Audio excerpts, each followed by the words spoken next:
بسم اللہ الرحمن الرحیم۔ اس بات پر تمام علماء کا اجماع ہے کہ اگر کوئی آدمی مکہ میں موجود ہے اور عمرہ کرنا چاہتا ہے تو احرام باندھنے کے لیے اسے حرم کی حدود سے باہر جانا پڑے گا۔ مکہ کے اندر اور حرم کی حدود کے اندر وہ احرام نہیں باندھ سکتا، لیکن مرزا نے یہاں بھی اجماع کی مخالفت کر دی۔ آپ پہلے مرزے کی بات سن لیں۔ یہ اگلا سوال ہے علی بھائی، کیا مکہ مکرمہ کے مقیم کے لیے عمرہ ادا یا عرفات جا کر کے لیے حدود حرم سے نکلنا اور مسجد عائشہ جانا ضروری ہے؟ نہیں، مسجد عائشہ تو کسی کے لیے بھی ضروری نہیں ہے۔ یہ تو خود سے ایک لوگوں نے غلط ایک حدیث کا رزلٹ نکال لیا، وہ چلنا شروع ہو گیا۔ اہل مکہ کا گھر ہی جو ہے نا وہ ان کے لیے میقات ہے۔ اہل ہل جتنے ہیں نا، یعنی جو میقات کے اندر اندر رہتے ہیں مکہ شریف کی طرف، تو ان کا اپنا گھر ہی میقات ہے، ان کا وہیں سے وہ احرام باندھیں گے۔ سوال میں عمرے کا تذکرہ بھی کیا گیا ہے اور مرزا نے جواب دیتے ہوئے مسجد عائشہ سے جو لوگ احرام باندھتے ہیں اس کا تذکرہ بھی کیا ہے۔ تو مرزا کی بات کا حاصل یہ ہوا کہ اگر کوئی آدمی مکہ میں موجود ہے اور اس نے حج یا عمرے کا احرام باندھنا ہے تو اپنے گھر سے ہی وہ باندھ سکتا ہے، جبکہ اصل حقیقت یہ ہے کہ اگر اس نے حج کا احرام باندھنا ہے پھر تو اپنے گھر سے باندھ سکتا ہے، لیکن عمرے کا احرام اگر کسی نے باندھنا ہے تو مکہ کے اندر یا حرم کی حدود کے اندر عمرے کا احرام نہیں باندھ سکتا۔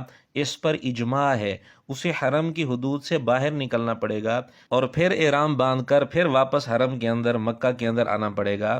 حرم کی حدود سے باہر جہاں مرضی چلا جائے، مسجد عائشہ یعنی تنعیم کے اندر چلا جائے یا جیرانہ میں چلا جائے یا حدیبیہ میں چلا جائے، یعنی حرم کی حدود سے باہر نکلنا اس کے لیے ضروری ہے۔ البتہ اس میں پھر علماء کی مختلف آراء ہیں کہ افضل کیا ہے، بہتر کیا ہے، لیکن اس پر سب کا اتفاق ہے کہ اگر کوئی آدمی مکہ میں موجود ہے اور عمرہ کرنا چاہتا ہے تو وہ مکہ میں احرام نہیں باندھ سکتا، اسے حدود حرم سے باہر نکلنا پڑے گا۔ اہل سنت کا بھی اس پر اتفاق ہے اور مرزے کے روحانی باب اہل تشیع کے ہاں بھی یہی مسئلہ ہے کہ عمرے کا احرام مکہ کے اندر نہیں باندھا جا سکتا بلکہ حرم کی حدود سے باہر نکلنا پڑے گا۔ ویب سائٹ durr.net پر بھی یہی لکھا ہے کہ اس پر چاروں مذاہب متفق ہیں کہ عمرے کا احرام باندھنے کے لیے اس کو حرم سے باہر نکلنا پڑے گا۔ نمبر 2، ابن عبد البر رحمۃ اللہ علیہ، جن کو مرزا اس زمانے کا مودودی بھی کہتے ہیں، ان کی کتاب ہے الاستذکار۔ اس میں وہ واضح طور پر لکھتے ہیں کہ اس پر علماء کا اجماع ہے، اس میں کوئی اختلاف نہیں کہ عمرے کا احرام باندھنے کے لیے ہل جانا پڑے گا، یعنی حرم کی حدود سے باہر جانا پڑے گا۔ نمبر 3، 6 صدی کے مشہور عالم ابن رشد رحمۃ اللہ علیہ کی کتاب ہے بدایۃ المجتہد۔ اس میں بھی انہوں نے واضح طور پر لکھا ہے کہ اس پر علماء کا اتفاق ہے کہ معتمر کے لیے، عمرہ کرنے والے کے لیے سنت طریقہ یہی ہے کہ حدود حرم سے باہر نکل کر احرام باندھے۔ نمبر 4، مشہور عرب عالم علامہ شنقیطی رحمۃ اللہ علیہ کی تفسیر ہے اضواء البیان۔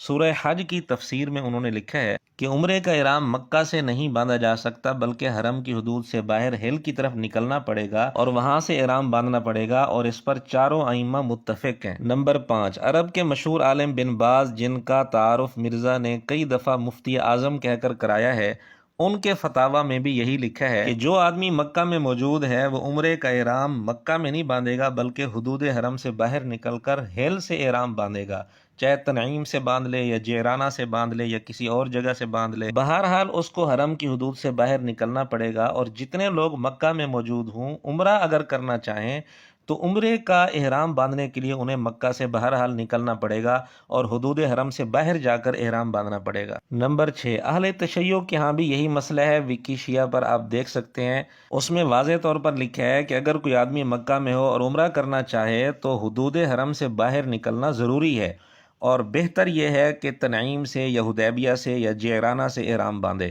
بہرحال حدود حرم سے باہر نکلنا پڑے گا۔ اب چاروں ائمہ اہل سنت بھی اس پر متفق ہیں اور اہل تشیع کے ہاں بھی یہی مسئلہ ہے کہ عمرے کا احرام مکہ میں نہیں باندھا جا سکتا، لیکن مرزا کہتا ہے کہ نہیں، عمرے کا احرام بھی مکہ سے باندھا جا سکتا ہے۔ تو اس کا مطلب یہ ہوا کہ ساری امت غلطی پر ہے، اکیلا مرزا صحیح دین پر ہے، نعوذ باللہ۔ یہ چند حوالے ہم نے بطور نمونہ کے پیش کیے ہیں، ورنہ اور بھی حوالے بہت سارے پیش کیے جا سکتے ہیں۔ اس پر اتفاق ہے کہ اگر مکہ کے اندر کوئی آدمی موجود ہے، عمرہ کرنا چاہتا ہے، تو احرام باندھنے کے لیے حرم کی حدود سے باہر نکلنا پڑے گا۔ جب کسی آدمی کو دینی علوم کے اندر مہارت نہ ہو، دسترس نہ ہو، اور اردو کتابوں سے رٹے لگا کر اتنے بڑے بڑے دعوے شروع کر دے تو اس نے یہی گل کھلانے ہوتے ہیں۔ اب یہاں اللہ بہتر جانتا ہے کہ مرزے کے شاگرد کیا کریں گے، مرزے کے ساتھ کھڑے ہوں گے یا امت کے ساتھ کھڑے ہوں گے۔